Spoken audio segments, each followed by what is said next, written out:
एक छोटे से गांव में किशन नाम का एक लड़का रहता था। किशन का सपना था कि वह बड़ा होकर एक प्रसिद्ध चित्रकार बने। वह रोजाना गांव के पास के तालाब के किनारे बैठकर चित्र बनाता और अपने कला कौशल को निखारता।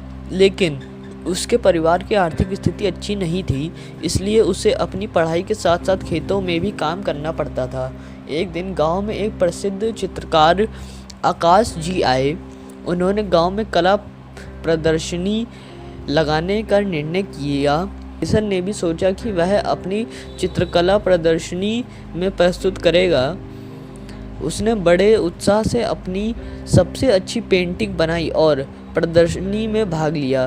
प्रदर्शनी के दिन गांव के लोग आकाश जी के पेंटिंग्स को देखकर मंत्रमुग्ध हो गए, लेकिन किशन की पेंटिंग को ज़्यादा सराहना नहीं मिली। आकाश जी ने भी उसकी पेंटिंग देखकर कहा, तुम्हारी कला में अभी बहुत सुधार की ज़रूरत है। किशन यह सुनकर बहुत निराश हुआ।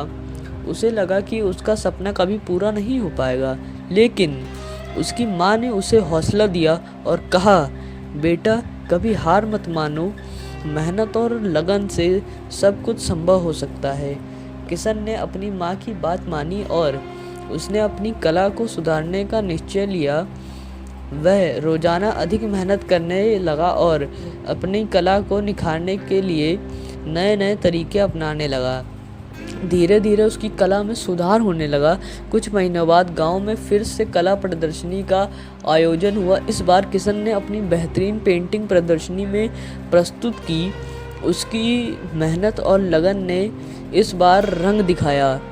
आकाश जी ने उसकी पेंटिंग देखी और हैरान रह गए। उन्होंने किशन की प्रशंसा की और कहा, तुम्हारी मेहनत और समर्पण ने तुम्हें एक उत्कृष्ट चित्रकार बना दिया। किशन ने आकाश जी की बातें सुनी और उसकी आंखों में खुशी के आंसू आ गए। उसने अपनी माँ का धन्यवाद किया और कहा, माँ, आपकी सीख और समर्थन के बिना यह कभी संभव ही नहीं था। इस कहानी से हमें यह शिक्षा मिलती है कि हमें कभी भी हार नहीं माननी चाहिए। मेहनत, लगन और समर्पण से हम अपने सपनों को साकार कर सकते हैं। कठिनाइयाँ चाहे जितनी भी आएं, हमें अपने लक्ष्य की ओर बढ़ते रहना चाहिए।